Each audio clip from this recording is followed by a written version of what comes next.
여러분, 그리스도인을 한 문장으로 정의하려면 어떻게 하시렵니까? 그리스도인 한 문장으로 정의하려면 어떻게 하시렵니까? 그리스도인은 예수 그리스도를 구주로 믿는 사람이라고 저는 생각합니다. 물론 여러 가지 많은 설명들이 가능하겠지요. 나라는 존재가 하나님의 그 의로움에는 턱없이 모자라는 죄인됨을 아는 사람입니다.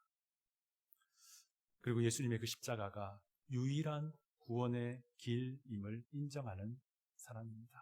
이 과정을 거쳐서 예수님을 나의 구주로 믿는 것, 바로 이 사람이 그리스도인이라고 저는 생각합니다. 그리고 그 이후로 우리는 예수님의 그리스도의 제자로서 그리스도께서 걸어가셨던 그 길을 졸졸졸 따라가는 사람들입니다. 그래서 우리가 예수님의 제자다라고 말하는 것입니다. 그런데 그 길을 걸어갈 때에 항상 평탄하지만은 않습니다. 때로는 굉장히 심각한 위기를 맞기도 합니다. 그런데요, 설상가상 그 위기 속에서 더 참 부끄러운 것은 내 안에 감추어져 있던 그런 참 연약한 모습들과 내 안에 감추어져 있던 부끄러운 그런 치부들이 막 드러날 때 있습니다. 그때가 정말 마음이 참 부끄러우실 때가 있어요. 그렇지만 하나님은요, 그러한 상황에서도 우리를 하나님의 사람 되게 빚어 가시는 거예요. 우리의 민낯을 다 드러내게 하시는 과정을 통해서 하나님이 우리를 하나님의 사람으로 빚어 가신다라는 것입니다. 하나님께서 그런 상황에도 불구하고 우리를 하나님의 자녀답게 만들어 가신다라는 것을 우리가 그리스도인이 된 이후부터 쭉 살아면서 경험하시지 않으셨습니까? 그리고 이것은 예수님의 제자라고 불리는 사람들이 이 땅을 살아가는 그런 모습이 되는 겁니다. 언제까지요? 우리의 주 대신 예수님이 다시 이 땅에 오실 그때까지입니다. 야곱이라는 사람은요, 이런 시련이나 위기를 통해서 막 성장한 대표적인 성경의 인물입니다. 야곱의 인생의 위기가 몇 차례 찾아오는데요, 한 두 가지를 좀 살펴봅니다. 우리가 다 다뤘던 내용들이고 지금 다루는 내용이긴 한데요. 첫 번째는 언제 야곱에게 위기가 찾아왔습니까? 하란으로 도망쳐야 했던 그때입니다. 그때 형이 죽이려고 살기 등등했었잖아요, 그렇죠? 예, 상속자로서의 축복을 빼앗겨버렸으니까 에서가 막 화가 나서 죽이려고 했습니다. 그때 야곱은 정말 급하게 빈털터리가 돼가지고 도망가야만 했습니다. 그렇게 도망가던 중에 하나님은 또 야곱에게 나타나셨죠. 하나님 야곱에게 나타나셔서 하나님이 어떤 분인지를 알려주셨습니다. 이때가 야곱의 인생 최초로 하나님을 직접 대면한 때예요. 그래서 할아버지의 하나님이 이제 아닌 거예요, 더 이상. 아버지의 하나님이 아닌 거예요. 이제 자기의 하나님이 되신 겁니다.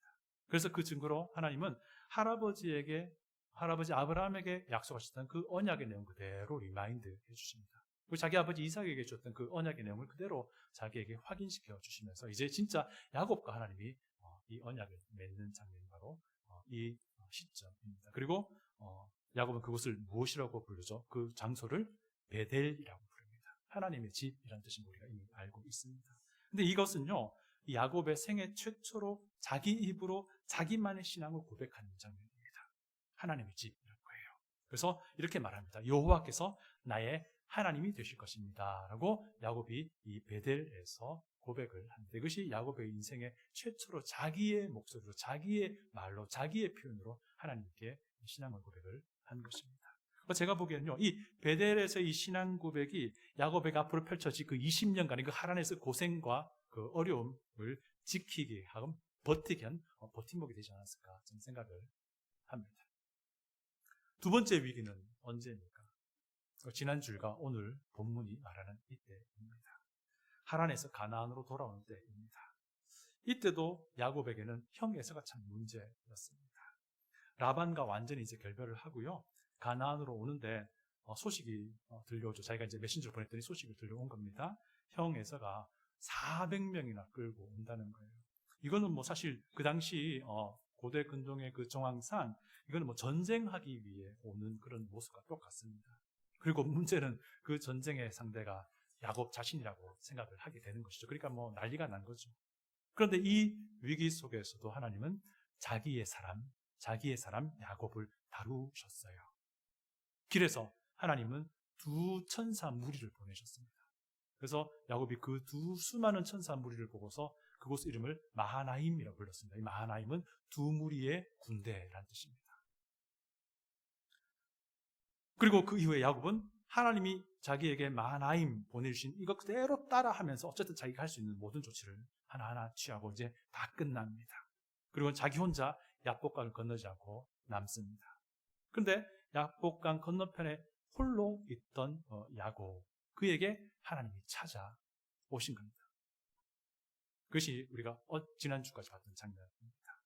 우리도 이런 위기와 시련 다 겪어보게 됩니다. 그런 상황에서요, 하나님은 자기의 백성을 다루시는 거예요. 그런데 하나님이 자기 백성 다루실 때는요, 우리의 민낯을 다 드러내게 하십니다.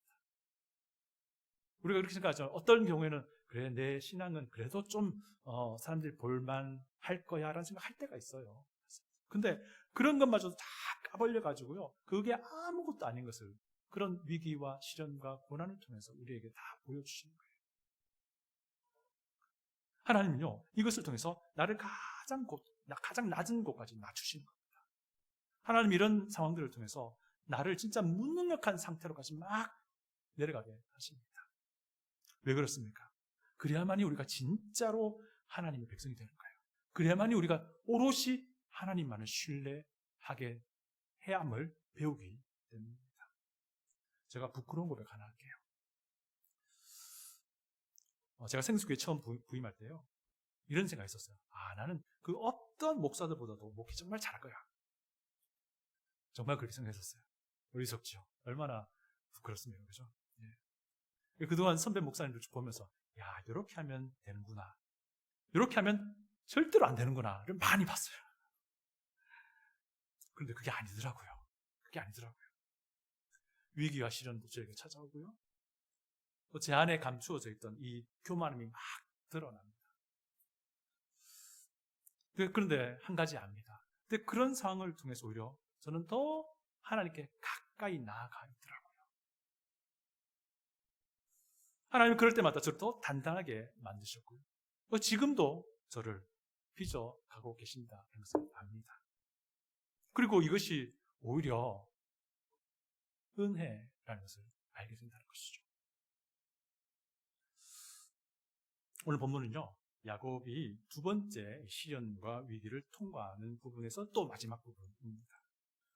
마하나임에서 아까 말씀드린 것처럼 하나님이 야곱을 찾아오셨고요, 그리고 야복강 건너지 않고 홀로 있을 때 하나님이 찾아오셨습니다.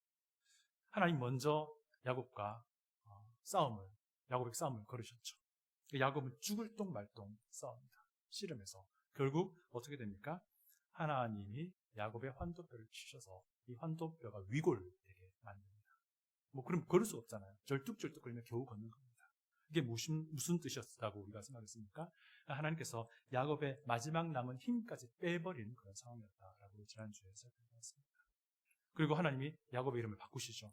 이스라엘로 바꾸십니다. 이스라엘이라는 이름의 뜻은요, 하나님이 싸운다라는 의미가 더 가장 적합하다 저는 생각합니다. 이게 무슨 말입니까? 새 이름 이스라엘은요, 야곱을 향한 하나님의 약속의 말씀이었던 거예요. 네가 싸우는 거 아니야, 내가 싸울 거야. 이런 하나님의 메시지였던 것이죠.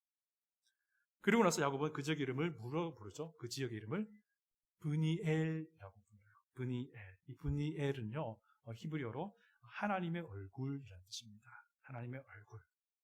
이 하나님과 대면하여 가까이 보았는데도 불구하고 자기 생명이 보존되었다 하여 야곱이 이제 그 지역을 브니엘이라고 불렀다라는 겁니다. 하나님의 얼굴을 보았던 이곳 브니엘에서 야곱이 아니고 이제 이스라엘이 되죠. 그리고 야곱의 이 시련은 이스라엘, 하나님이 싸우는 승리로 바뀌게 될 것임을 보여주신 것입니다. 야곱의 이 위기가 브니엘, 하나님의 얼굴로 바뀌게 되었다라는 것을 우리에게 알려주는 메시지입니다. 시련 중에 야곱은 하나님이 싸우신다라는 신앙을 이제 배우게 된 거죠. 이런 위기 속에서 야곱은 이제 대신 싸우신다는 그 하나님의 얼굴을 직접 대면한 것이 바로 이 브니엘이었던 것입니다. 그래서 이제 야곱의 이름의 의미가 이제 움켜진다는 뜻이에요. 그가 형의 뒤꿈치 잡았다고 했잖아요. 움켜진다는 뜻이죠. 이제 더 이상 야곱은 움켜지는 자가 아니고요. 야곱은 이스라엘, 하나님이 싸우시는 것을 보게 될 자가 된다라는 것입니다. 이렇게 이제 변화된 모습으로 야곱은 에서를 대면하게 되는 거예요. 하나님께서 야곱을 이렇게 대하셨다면 우리에게도 똑같이 대하시리라 저는 믿습니다. 우리에게 닥쳐온 시련, 하나님은요 이스라엘로 바꾸어 주실 것입니다. 나를 위협하는 위기, 하나님은 브니엘로 바꿔 주실 것입니다. 한 가지 여쭤볼게요. 여러분의 브니엘은 무엇입니까?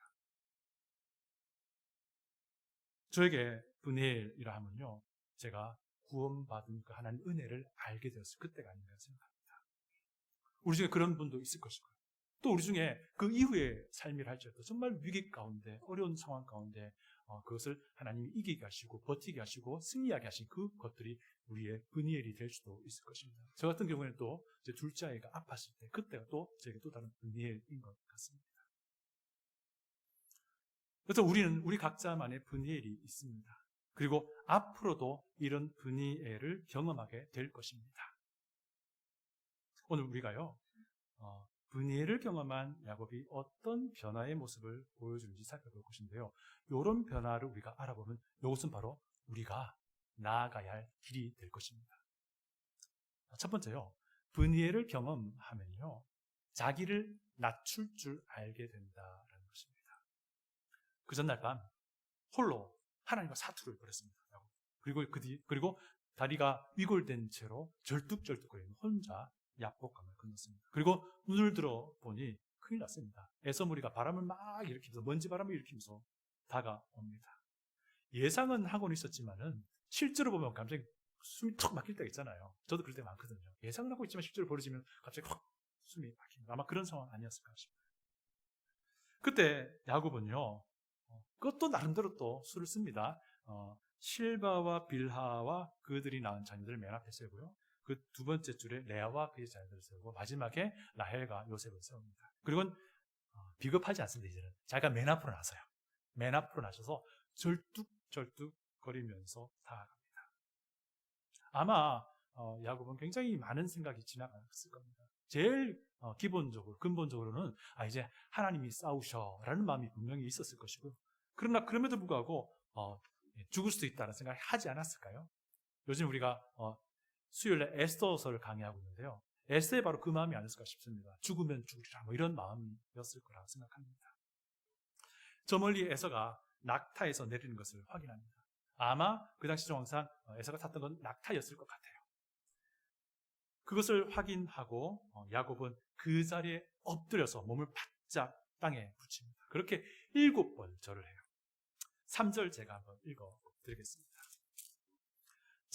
자기는 그들 앞에서 나아가되 몸을 7번 땅에 굽히며 그의 형 에서에게 가까이 가니. 꼭 마치 제가 볼 때에 그 삼보일배 하는 같은 느낌인 것 같아요. 그렇게 나아간 거예요. 7번을 그렇게 절하면서 앞으로 이제 나아간 겁니다. 근데 이제 있잖아요. 고대 근동사회, 이 성경의 배경이 되는 시대를 고대 근동사회를 하잖아요. 고대 근동의 문화에서 이렇게 인사하는 거는요. 종주에 대한 봉신의 행위. 그러니까 패전국의 왕이 승전국의 왕에게 고개를 읊조리는 모습이 바로 이런 모습이었다고 해요. 과거의 야곱을 생각하면 상상이 안 되는 일이 벌어진 거죠. 자기를 낮출 줄 아는 사람으로 이 야곱이 바뀌었다는 것입니다. 에서를 존대해주는 모습은 과거에는 상상이 안 되잖아요.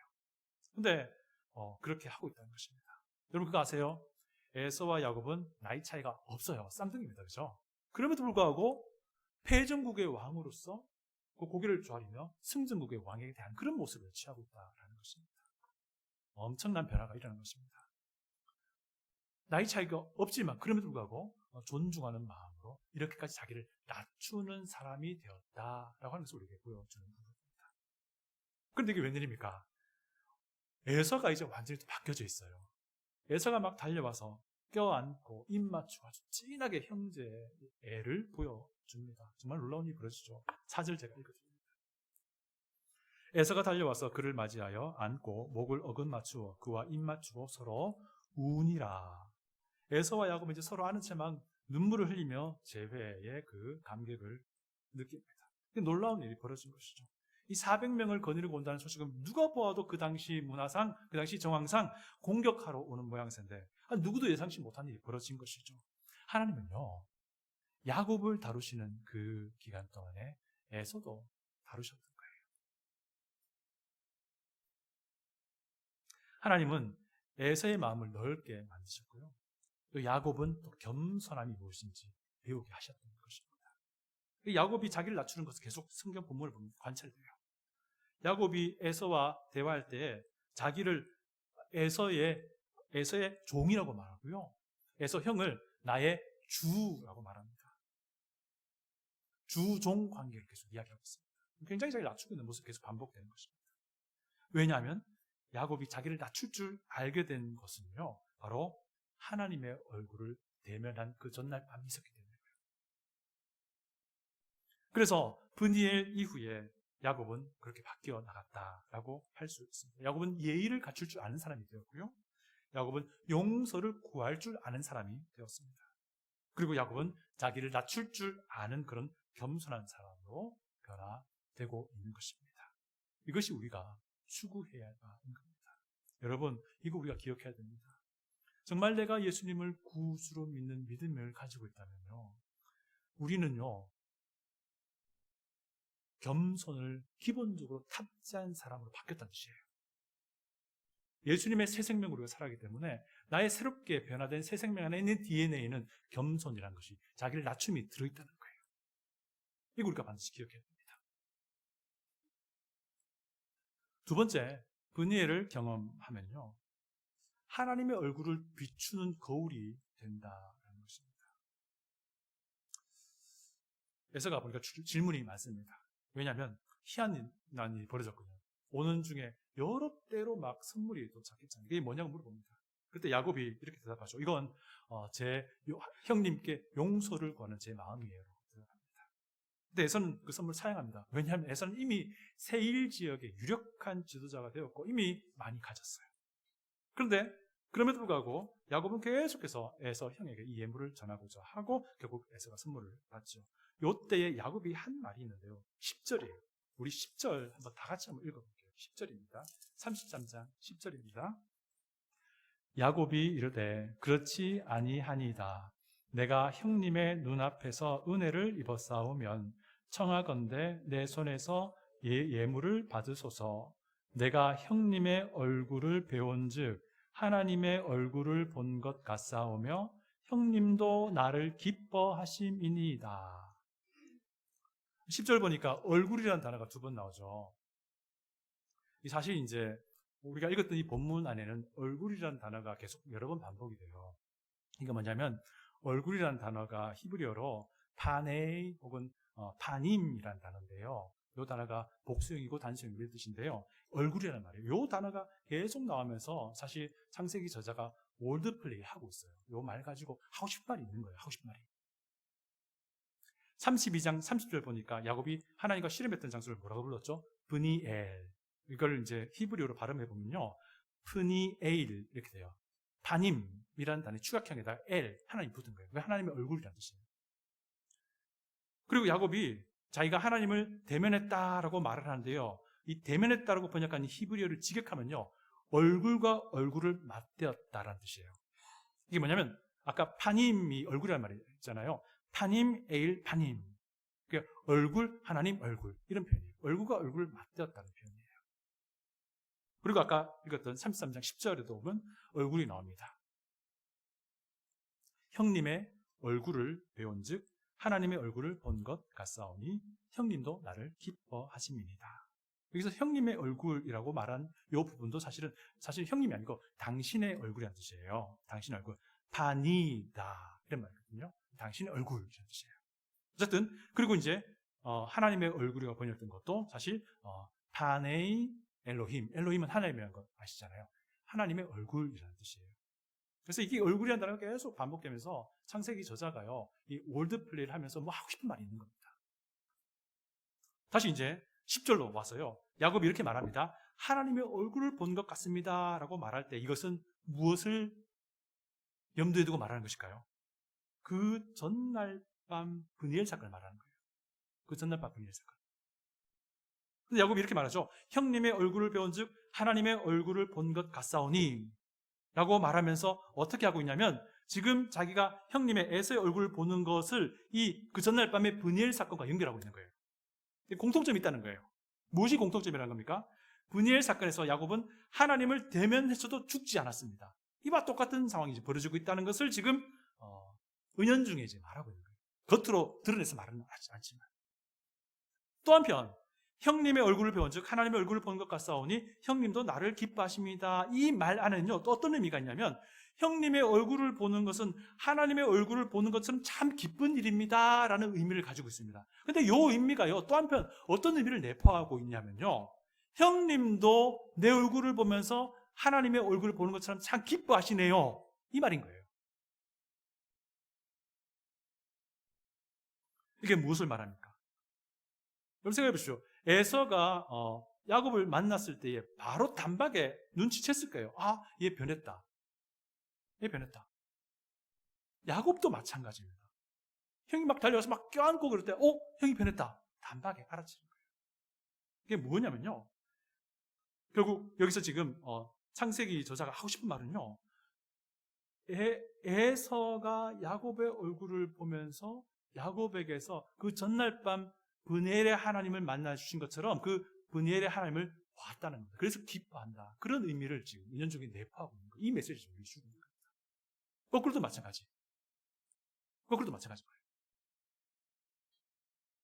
여러분, 브니엘을 경험한 사람은요, 그 얼굴에서 하나님의 얼굴이 보여진다라는 거예요. 브니엘을 경험한 사람은요, 그 얼굴이 하나님의 얼굴을 비춰주는 그런 거울이 된다라는 메시지를 창세기 저자가 우리에게 알려주고 있는 겁니다. 여러분 어떻습니까? 여러분의 얼굴은 하나님의 속성을 잘 비춰주고 있습니까?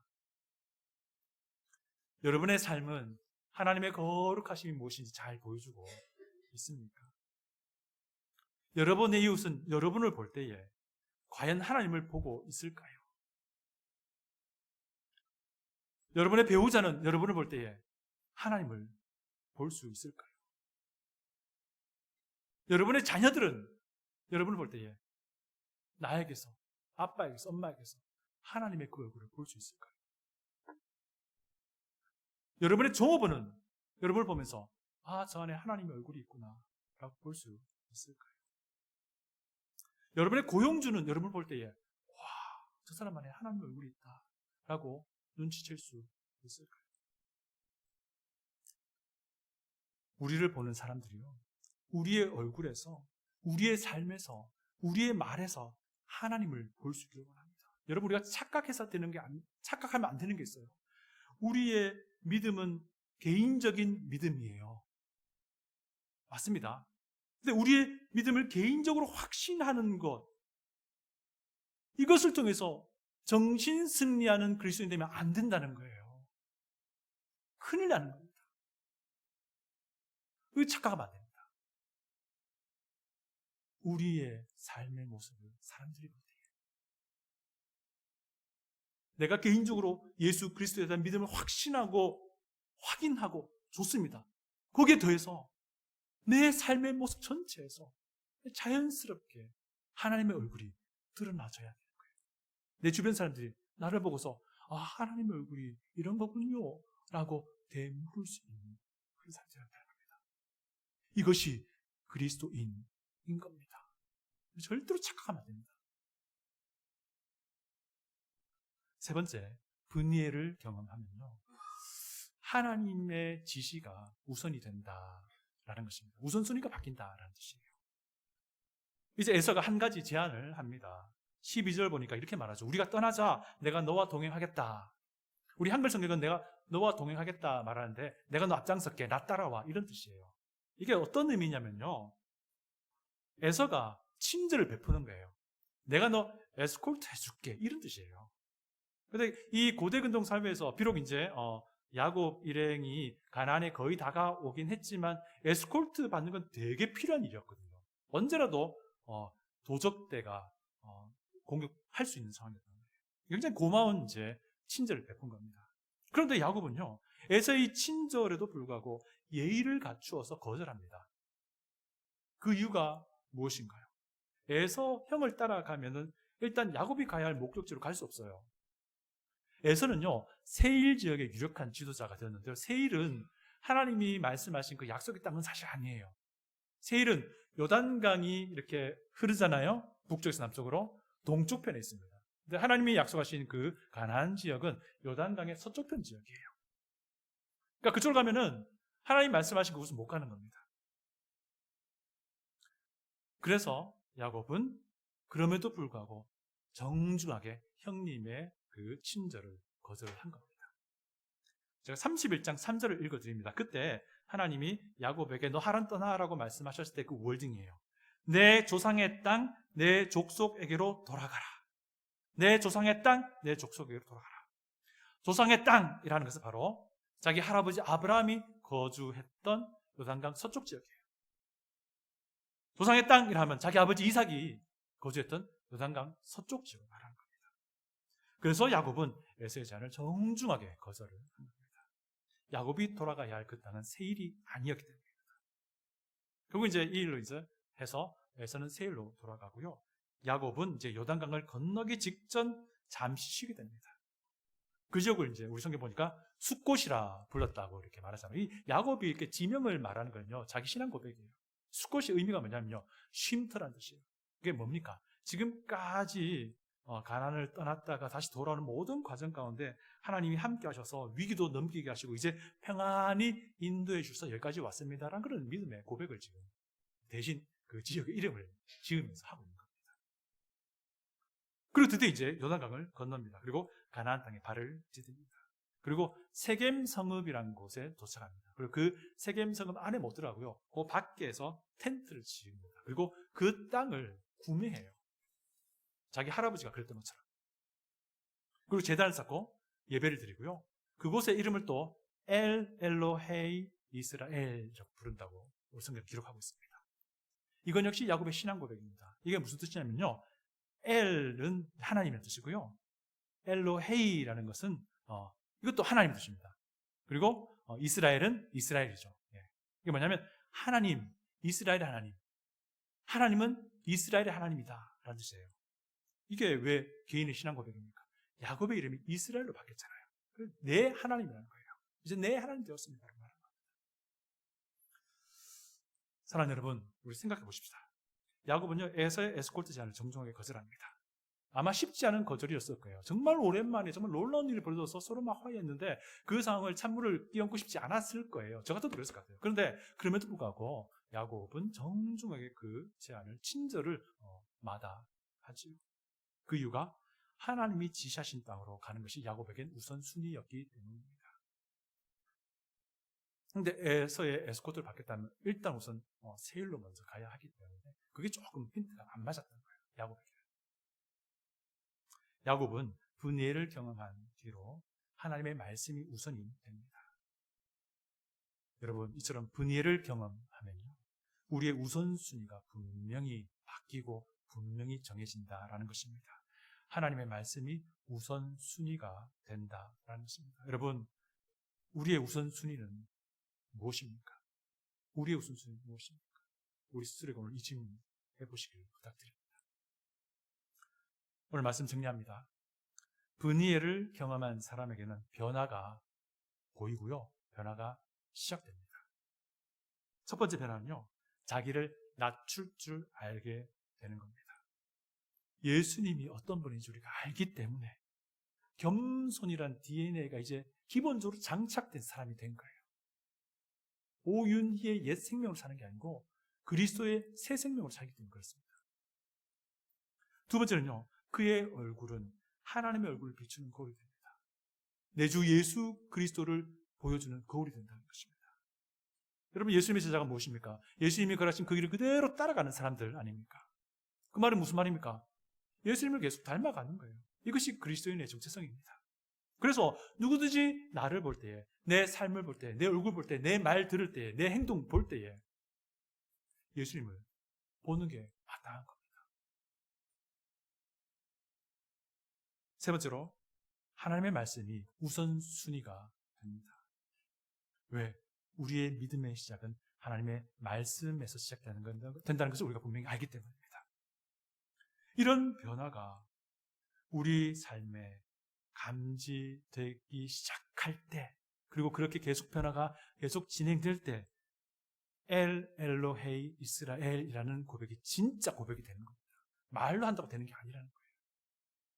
엘 엘로헤이 이스라엘, 하나님은 이스라엘의 하나님입니다. 이 고백이 진짜 고백이 되는 겁니다. 엘 엘로헤이 오윤희, 하나님은 오윤희의 하나님. 이 고백이 말로만 한다고 되는 것이 아닙니다. 우리 삶에 이런 변화들이 자연스럽게 흘러나올 때 이 고백이 진짜 참된 고백이 되는 것입니다. 우리 다시 한번 고백해 볼까요? 엘 엘로헤 내 이름. 시작. 엘 엘로헤 오윤희. 이 고백이 진짜 살아있는 우리의 신앙 고백이 되는 우리 모두가 될 수 있기를 축복합니다. 다 같이 기도하겠습니다.